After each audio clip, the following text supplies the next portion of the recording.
Nanguha ng kahoy ang madam nyo mga yot, pero piling mayaman man tayo mga yot, dapat Gucci yung suot natin mga yot. So for today's video mga yot, samahan nyo ang madam nyo dahil mangunguha tayo ng kahoy. Hindi magbi-beach yung madam nyo mga yot ha, pupunta yan sa kagubatan mga yot dahil mangunguha tayo ng kahoy, pero ang init-init man sa labas mga yot, kaya hindi pwede ma-dehydrate si madam sa init mga yot dahil meron pang nagmamahal nito mga yot. Char, joke lang, pero dito mga yot, for the go na yung madam nyo mga yot dahil naka-Gucci na yan lahat. Kung nabigla kayo mga yot na hindi sumama si Yaya kay madam mga yot dahil umuwi muna si Yaya doon sa mama niya mga yot dahil may sakit raw, kaya dito mga yot, nag-isa na lang si madam nyo mga yot dahil final destination naman si madam nyo mga yot, nakakita yang agad siya ng kahoy, kaya agad-agad niya na itong inlagay sa sako niyang dala. Naniniwala talaga sa kasabihan si madam mga yot na pag may tinanim may aanihin mga yot, pero itong lupa na kinuhanan niya ng kahoy mga yot, hindi yun sa kanya. Di bali nang maabutan ang may-ari ng lupa dito ang madam nyo mga yot, basta makakuha naman ng kahoy mga yot, okay na yun mga yot. Dito lang talaga kayo makakita ng madam nyo mga yot na walang bodyguard at walang yaya. At kung iniisip nyo mga yot na wala ng pira ang madam nyo mga yot, nagkakamali kayo mga yot dahil sako-sako ang pera niyan sa bahay nila. Kaya dito mga yot, pauwi na yung madam nyo mga yot dahil napuno na yung sako niyang dala. Grabe mga yot, in how many years mga yot, first time ng madam nyo mga yot na kumuha ng mag-isa ng kahoy doon sa kagubatan mga yot, na kahit alam naman ng madam nyo mga yot na dangerous talaga doon sa kagubatan dahil meron maraming ahas, pero okay lang yan mga yot dahil makatipid tayo ng uling dito sa amin mga yot dahil ang mahal-mahal ng uling, kaya nanguha na lang ang madam nyo ng kahoy mga yot. Di bali nang maitim ang balat ng madam nyo mga yot, at least nakakuha na tayo ng maraming kahoy dito mga yot. Grabe mga yot, first time na madam nyo mga yot na makakita ng baka, kaya malapit tayo madapa, pero okay lang yan mga yot dahil nakauwi na tayo mga yot. Grabe mga yot, yung pinagdaanan ko nakakuha lang ng kahoy mga yot, grabe talaga, pero okay lang yan mga yot. Ang importante mga yot, maganda pa din yung madam nyo mga yot, grabe talaga mga yot, Gucci pa din yung datingan ng madam nyo. Pero kahit ganun pa man kaganda yung madam nyo mga yot, pupunta pa yan ng palengke mga yot dahil bibili ng mga pagkain.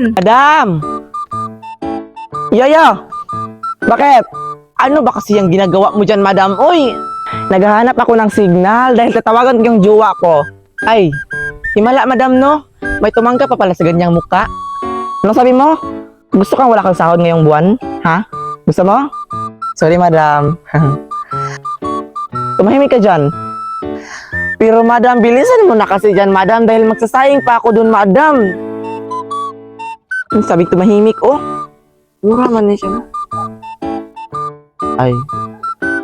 Hello honey, my love, so sweet.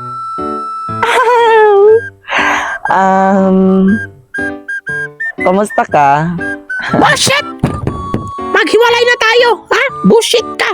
Ang pangit ng mukha mo! Maghiwalay na tayo! Ngayon din, ha? Pasniya ka! Yaya! Yaya! Madam? Iniwan ako ng jowa ko, Yaya. Iniwan ka? Deserve. Ay. Wala ka talagang sahod ngayong buwan, ha? Wala kang sahod. Pasniya ka. Ay. Sorry, madam.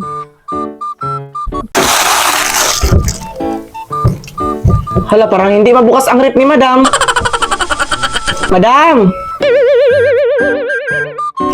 Madam! Madam! Yaya, yes? Ay.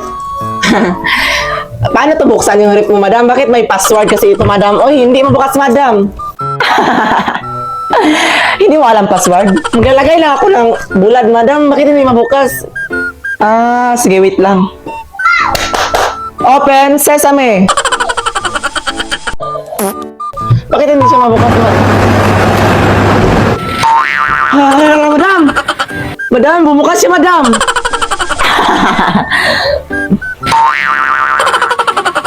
Hala, madam!